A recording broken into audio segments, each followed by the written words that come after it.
यहाँ स्कूल के इस प्रांगण में आए हैं, मुझे मेरी बात कहने का अवसर दे रहे हैं, उसके लिए आपका तहे दिल से शुक्रिया अदा कर रहे हैं, आपका धन्यवाद कर रहे हैं।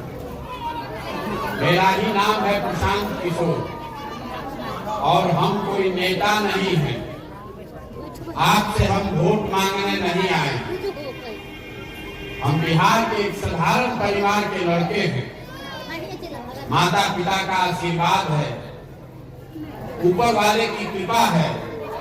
यही साधारण परिवार से सरकारी स्कूल से पढ़कर निकले।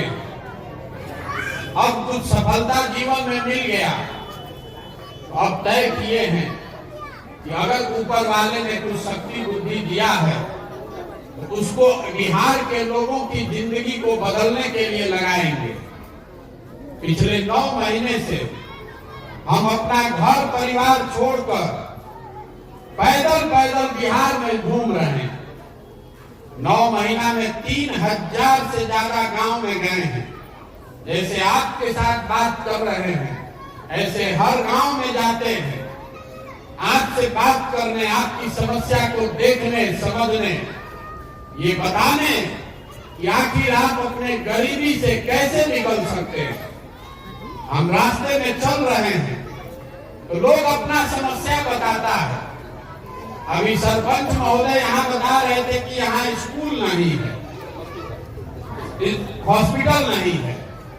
रास्ते में चलते हुए लोग ये भी बताते हैं कि भैया यहाँ पर पढ़ने का व्यवस्था अच्छा नहीं है, नाली गली नहीं है। मुखिया जी अभी आपको बता रहे थे कि कोई भी सरकारी योजना हो, बिना पैसा दिए काम नहीं चलने वाला।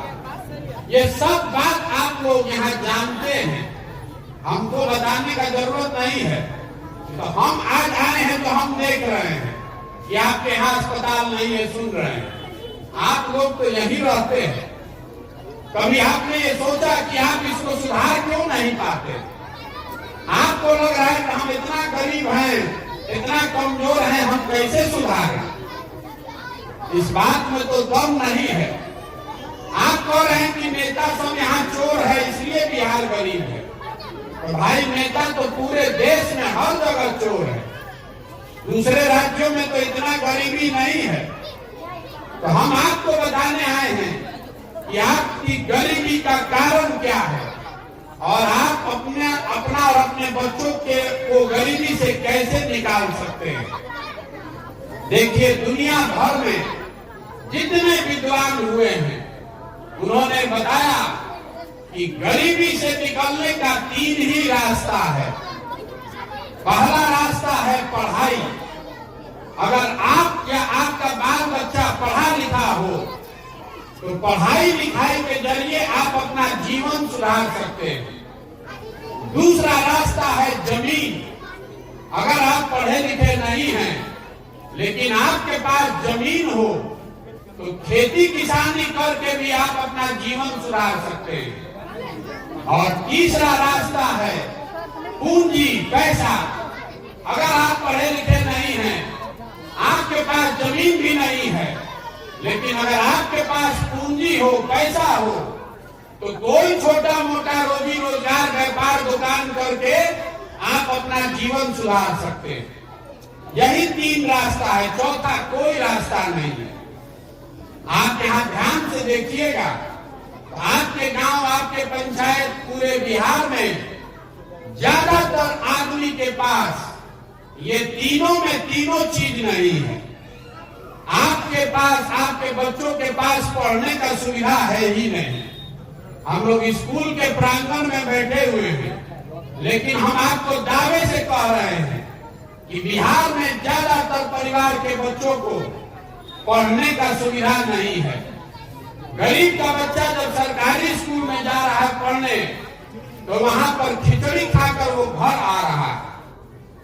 आप भी अपने बच्चे को पढ़ने के लिए नहीं भेज रहे स्कूल में, खिचड़ी खाने के लिए भेज रहे हैं। पहले माँ बाप कहते थे कि आधा पेट खाकर भी बच्चे को पढ़ाएंगे, अब आप खिचड़िए खाने के लिए लड़का को स्कूल में भेज रहे हैं।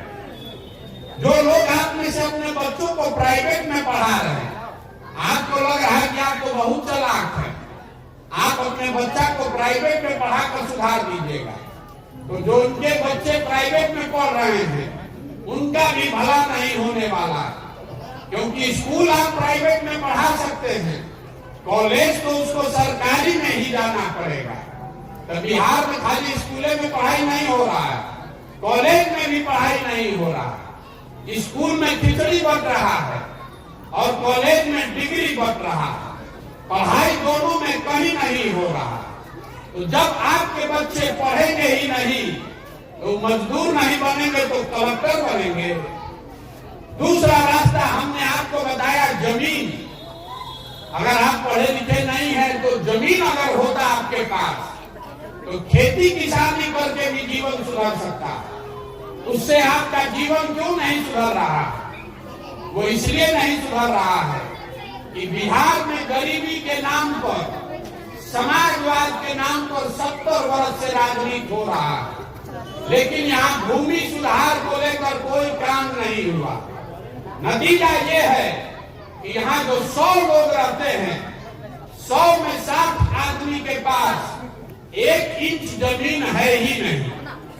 आपके पास खेती के लिए जमीन सरकार ने दिया ही नहीं है।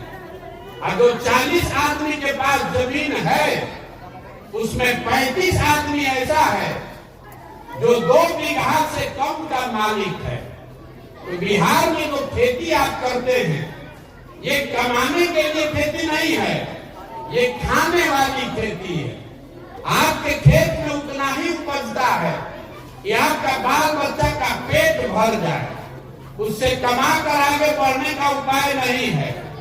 सरकार का आंकड़ा बताता है कि बिहार में 100 लोग जो खेती करते हैं उसमें 3 से 4 लोग ही सिर्फ खेती से कमाई कर पा रहे हैं। बाकी लोग खेती करके अपना पेट भर रहा है या फिर खेत में मजदूरी कर रहा है। तो अभी मैंने आपको बताया कि आपके पास पढ़ाई है नहीं, खेती है नहीं। तीसरा रास्ता एक और है, ये दोनों नहीं अगर पैसा होता तो कुछ नहीं करते, 5 को भैंसे पाल लेते, आप अपने गांव में कोई दुकान खोल लेते, किराना फार्चून खाद बेच लेते। वो आप क्यों नहीं कर पा रहे हैं? वो इसलिए कि बिहार में रहने वाले 100 में 80 आदमी दिन में 100-100 रुपया भी नहीं कमाता। 100 रुपया भी अगर आप नहीं कमाते हैं तो इस महंगाई के जमाना में खाइएगा क्या, बचाइएगा क्या, पूंजी कहां से लाइएगा? तो आपके पास पढ़ाई है नहीं, जमीन है नहीं, पैसा पूंजी है नहीं, तो गरीबी से निकलिएगा कैसे? जिसको वोट देना है दे लीजिए, जिसका सरकार बनाना है बना दीजिए। सरकार चाहे सड़क बना दे, आकि अस्पताल बना दे, सरकार चाहे आपको 5 किलो अनाज दे दे कि बिजली दे दे, आपका गरीबी नहीं खत्म होने वाला। बिहार में गरीबी तो तभी खत्म होगा जब यहाँ के बच्चों को पढ़ने की सुविधा हो, जब भूमिहीनों को जमीन मिले और घर घर रोजी रोजगार करने के लिए सरकार आपको पूंजी पैसा दे। तब आप पूछिएगा कि अगर यही 3 काम से भला होना है तो आपकी सरकार ये काम क्यों नहीं कर रही है? हम अभी आपको 2 मिनट में बताएंगे कि ये काम क्यों नहीं हो रहा। अभी आप में से जिससे भी पूछेंगे तो आप बताइएगा कि भैया सरकार ठीक काम नहीं कर रही है, नेता वोट ले लिया फिर काम नहीं करता। हम आपको बताने आए हैं कि नेता आपको नहीं ठग रहा। नेता अगर आपको ठगता तो एक बार ठगता, दूसरी बार आप जग जाते, 2 बार ठगता, तीसरा बार आप जग जाते। लेकिन आपका ये दशा आज से नहीं है, आप तो 50 वर्ष से इसी दशा में जी रहे हैं। इसका मतलब है कि कहीं ना कहीं गलती हम लोगों में है। वो गलती क्या है? अभी आपसे एक सवाल पूछेंगे तो आपको पता चलेगा। अभी जितने आदमी आप आए हैं, स्कूल के प्रांगण में हम लोग बैठे हैं, विद्यालय में बैठे हैं, जरा सोच कर बताइए, हाँ चाहे ना, सबको बोलना है हाथ उठा के।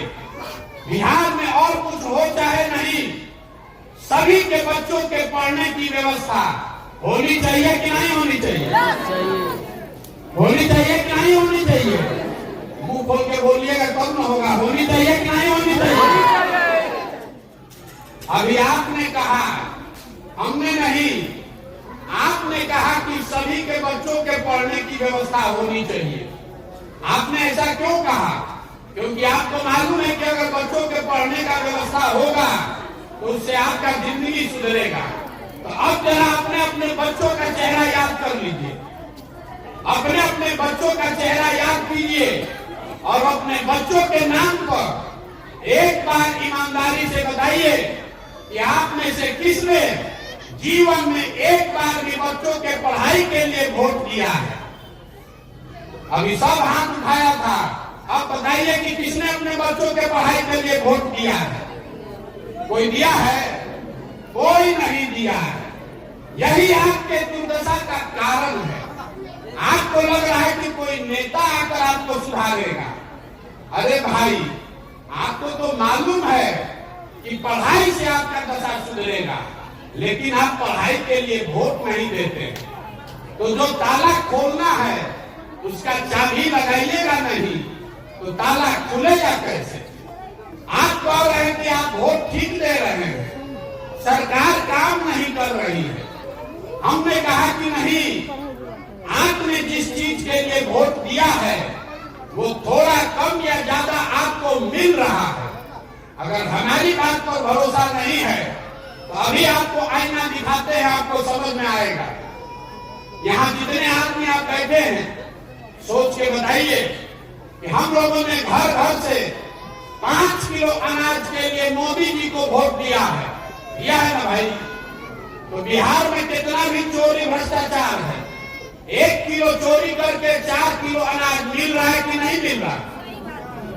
आपने वोट दिया राम मंदिर बनाने के लिए, तो आपके गांव में अस्पताल बने चाहे नहीं, फैक्ट्री लगे चाहे नहीं, अयोध्या में राम मंदिर बन रहा है कि नहीं बन रहा? आपने वोट दिया सिलेंडर के लिए, उज्ज्वला स्कीम में, तो सिलेंडर का दाम 1200 हो कि 1400? घर घर सिलेंडर आया है कि नहीं आया? आपने वोट दिया नीतीश कुमार को घर घर बिजली आने के लिए, तो बिजली का बिल 2000 है कि 4000? घरे घरे बिजली इसी बिहार में आया है कि नहीं आया? आपने वोट दिया जात के नाम पर, तो चाहे आपको खाने का ठिकाना हो या नहीं, आपके शरीर पर कपड़ा हो या नहीं, आपके जात का नेता जिसको आपने जात के नाम पर